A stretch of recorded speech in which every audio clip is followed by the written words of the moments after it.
Hello दोस्तों, क्या हाल चाल। आशा करते हैं आप सभी स्वस्थ होंगे। और जिन लोगों ने आबकारी में आवेदन किया है वो लोग आबकारी की फिजिकल की तैयारी में और एग्जाम की तैयारी में मस्त होंगे। और बहुत सारे लोगों का भाई आबकारी का फिजिकल हो चुका है और बहुत सारे लोग आबकारी की फिजिकल में बाहर भी हो चुके हैं। लगभग 65% से लेकर 70% तक लोग आबकारी की फिजिकल में बाहर हो चुके हैं।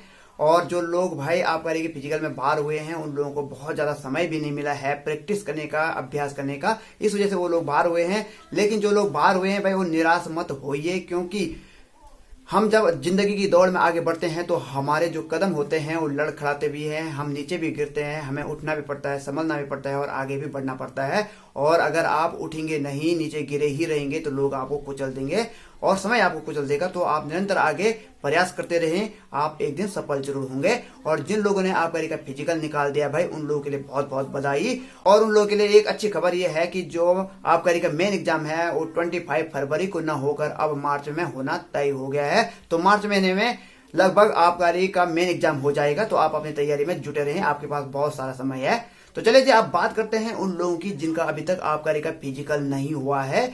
तो जिन लोगों का आबकारी का फिजिकल नहीं हुआ है उन लोगों के लिए मेरे पास बहुत अच्छी खबर है, बहुत अच्छी जानकारी है। और इस जानकारी को भाई अपने दोस्तों तक भी शेयर जरूर कर लीजिएगा। और अगर आप चैनल पर नए हैं तो चैनल को सब्सक्राइब भी जरूर कर लीजिएगा और बेल आइकन की घंटी को प्रेस जरूर करना, ताकि मेरे आने वाले सारी वीडियो, सारी जानकारी, सारे ब्लॉग्स, मैं ब्लॉग भी बनाता हूँ, आप तक सबसे पहले पहुंच जाएंगे। तो चलिए जी, मैं आपको बता दूं कि अगर हम किसी मिशन पे जा रहे हैं और अगर हमारे पास पूरी जानकारी नहीं है तो हम उस मिशन में कभी भी कामयाब नहीं हो सकते हैं। और हमारे लिए आबकारी का फिजिकल भी एक मिशन से कम नहीं है। तो जो भी चीजें यहाँ पर हो रही हैं, जो भी चीजें हमें यहाँ पे चाहिए, जिन चीजों की भी हमें जरूरत है, जिन डॉक्यूमेंट्स की हमें जरूरत है और किस स्टेप में यहाँ पर आबकारी का फिजिकल हो रहा है, वो सारी चीजें मैं आपके सामने रखने वाला हूँ। तो चलिए ध्यान से सुनिए, क्योंकि मेरी जो पिछली वीडियो थी उस पर बहुत सारे लोगों ने सवाल किए थे और बहुत सारे लोगों के डाउट थे, तो उनको भी क्लियर करना है। तो चलिए बात करते हैं सबसे पहले हमें क्या करना है। तो सबसे पहले आप ध्यान ये रखना कि आपको जितना जल्दी हो सके, जितनी जल्दी हो सके आपको गेट पर पहुंचना है। इससे फायदा ये होगा कि आप जितनी जल्दी गेट पे पहुंचेंगे, एंट्री करेंगे, उतनी ही जल्दी आपका फिजिकल होने वाला है। यहाँ पर रोल नंबर वाइज या सीक्वेंस वाइज कुछ भी नहीं होने वाला है। जो पहले आएगा वही जाएगा, यानी कि जो पहले आएगा वो पहले जाएगा। तो आपको सबसे पहले गेट पे एंट्री करनी है और 7:30 बजे के करीब तो आप गेट पे एंट्री कर देना। और जैसे ही आप गेट पे एंट्री करेंगे तो जो चीजें, जो डॉक्यूमेंट्स वहां पर जरूरी है उन डॉक्यूमेंट्स को चेक कर लिया जाएगा। तो ध्यान से सुनना कि कौन कौन से डॉक्यूमेंट्स वहां पर जरूरी हैं, क्योंकि बहुत सारे लोग पूछ रहे हैं कि ये लग जाएगा, वो लग जाएगा, क्या लगेगा, कौन कौन से डॉक्यूमेंट्स चाहिए, वहां पर कैसे हो रहा है। तो ध्यान से सुन लीजिएगा। तो वहां पर सबसे पहले हमारे पास जो एडमिट कार्ड है उसको चेक कर लिया जाएगा, यानी कि हमारे पास वहां पे एडमिट कार्ड होना जरूरी है, घोषणा पत्र होना जरूरी है, आधार कार्ड होना जरूरी है, पासपोर्ट साइज की 2 फोटो होनी वहां पे जरूरी है। पासपोर्ट साइज की एक ही फोटो वहां पे काम में आने वाली है, लेकिन आप अपने साथ 2 पासपोर्ट साइज की फोटो ले जाना। तो एडमिट कार्ड के साथ ही घोषणा पत्र प्रिंट आउट होने वाला है, यानी कि जो घोषणा पत्र है वो एडमिट कार्ड के साथ ही अटैच है। और आपको एडमिट कार्ड के तीसरे पेज में वह घोषणा पत्र मिल जाएगा, जिसमें आपको कुछ चीजें भरनी है फॉर्मेलिटीज के लिए, जैसे नाम, पता वगैरह वगैरह। तो एडमिट कार्ड, घोषणा पत्र, आधार कार्ड और 2 पासपोर्ट साइज की फोटो। इनके अतिरिक्त और डॉक्यूमेंट्स क्या क्या वहां पर यूज होने वाले हैं उनमें से है सबसे पहले डोमिसाइल, यानी कि अस्थायी निवास प्रमाण पत्र, जो ये निश्चित करेगा कि आप उत्तराखंड से हैं। अगला है हिल सर्टिफिकेट। हिल सर्टिफिकेट उन लोगों के लिए जरूरी है जिनकी हाइट कम है, 5 सेंटीमीटर की छूट देने वाला है। जिनकी हाइट पूरी है उनको यहाँ पर हिल सर्टिफिकेट की जरूरत नहीं पड़ेगी। अगला है जाति प्रमाण पत्र, SC ST OBC। अगर आप सामान्य के हैं तो सामान्य वाले भी ले जा सकते हैं, ले जाने में कोई दिक्कत नहीं है। डाउट नहीं रहना चाहिए, डर नहीं रहना चाहिए। तो डोमिसाइल हो गया आपका, हिल सर्टिफिकेट हो गया और जाति प्रमाण पत्र हो गया।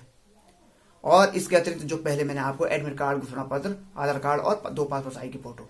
तो आपकी बायोमेट्रिक होने वाली है, आपकी पहचान होने वाली है, आपकी वीडियोग्राफी होगी, आपकी आधार कार्ड से आपकी पहचान की जाएगी, आपकी फेस को स्कैन कर लिया जाएगा, आपके फिंगरप्रिंट को ले लिया जाएगा और आपका नाम, पता या पिता का नाम भी पूछा जा सकता है वहां पे, ये सारी चीजें क्लियर करने के लिए। और जैसे ही ये सारी चीजें क्लियर हो जाएंगी उसके बाद आपको उस जगह पे भेज दिया जाएगा जहां पर आपकी शारीरिक मापतोल होनी है। जैसे कि सबसे पहले हाइट मेजरमेंट और चेस्ट मेजरमेंट। लड़के हैं तो चेस्ट मेजरमेंट, लड़कियों का केवल हाइट मेजरमेंट होगा। और लड़कियों का SI वाला है तो वहां पर वेट दिखने वाला है, वेट 45 kg से नीचे नहीं होना चाहिए।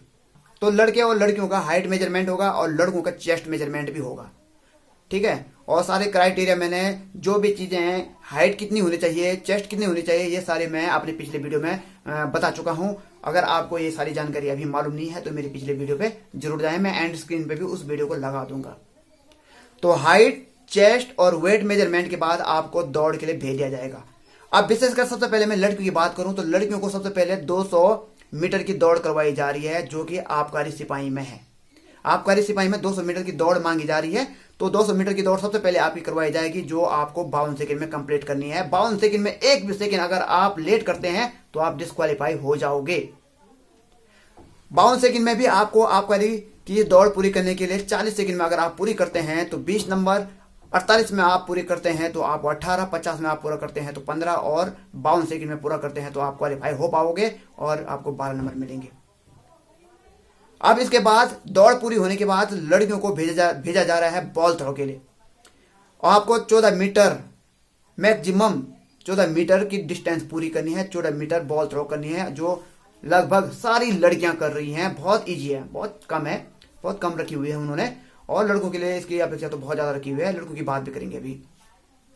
तो बॉल थ्रो में लगभग आपको पूरे 20 नंबर मिल रहे हैं। बॉल थ्रो होने के बाद आपको भेजा जा रहा है अब 400 मीटर की दौड़ के लिए। 400 मीटर की दौड़ के लिए भेजा जा रहा है, जिसमें आपको 1 मिनट 35 सेकंड में पूरा करना है। यह है परिवहन सिपाही के लिए, यानी कि आपका और परिवहन सिपाही दोनों का एक साथ ही फिजिकल हो रहा है। तो 400 मीटर की दौड़ आपको 95 सेकंड यानी कि 1 मिनट 35 सेकंड में पूरी करनी है, और अगर आप 1 सेकंड लेट करते हैं तो आपको बाहर कर दिया जाएगा। इसमें कोई नंबरिंग नहीं होनी है, कोई मार्क्स नहीं मिलने हैं आपको, सिर्फ आपको क्वालिफाई करना है। और बहुत सारी लड़कियां बाहर हो रही हैं 400 मीटर की दौड़ में, इसलिए आप प्रैक्टिस करते रहें, अभ्यास करते रहें।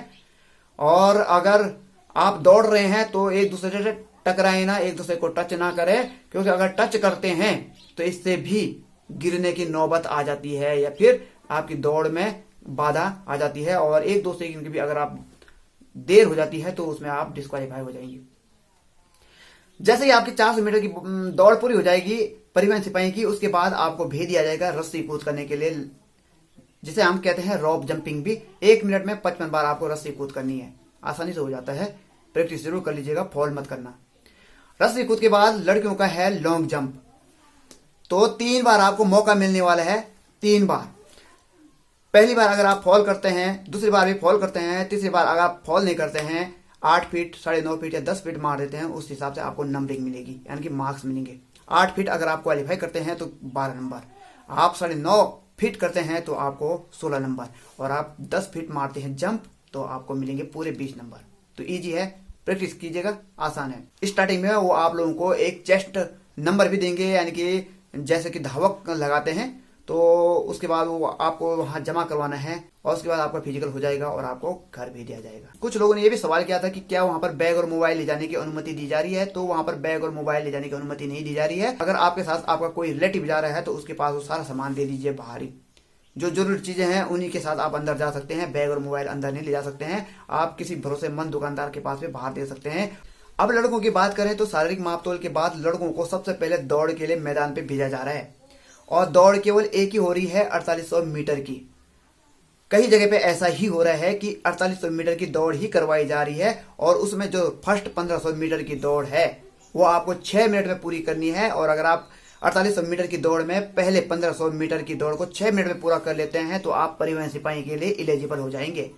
जैसे ही आप 1500 मीटर की दौड़ 6 मिनट में पूरा कर लेते हैं या नहीं भी करते हैं तो आपको अपनी दौड़ को आगे बनाए रखना है जब तक कि आप 4800 मीटर की दौड़ पूरी नहीं कर लेते हैं। और उस 4800 मीटर की दौड़ को आप जानते हैं कि आपको आधे घंटे में पूरा करना है। आप अगर 21 मिनट में 4800 मीटर की दौड़ पूरी करते हैं तो 20 नंबर, 24 मिनट करते हैं तो 18, 27 मिनट में पूरा करते हैं तो 15, और पूरे 30 मिनट में पूरा करते हैं तो आपको 12 नंबर ही मिलेंगे और आप क्वालिफाई करेंगे। और 1 सेकंड भी आप अगर लेट करते हैं तो आप डिस्क्वालीफाई हो जाएंगे।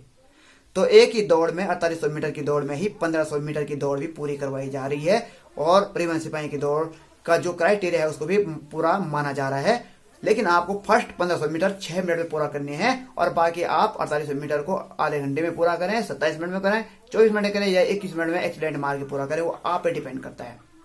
और दौड़ के बाद वही लड़कों को, जैसे कि लड़कियों को बॉल थ्रो के लिए भेजा जा रहा था, वैसे ही लड़कों को भी बॉल थ्रो के लिए भेजा जा रहा है। लेकिन ध्यान रखना, लड़कों के लिए कोई 14 मीटर की बॉल थ्रो नहीं है, पूरे अगर आपको क्वालिफाई करना है तो 61 मीटर, जिसमें आपको 12 नंबर ही मिलेंगे। और अगर आप 63 मीटर बॉल थ्रो करते हैं तो आपको 16 नंबर मिलेंगे। और अगर आप पूरे 65 मीटर बॉल थ्रो कर देते हैं तो आप एक्सेलेंट यानी कि 20 नंबर ले लेंगे।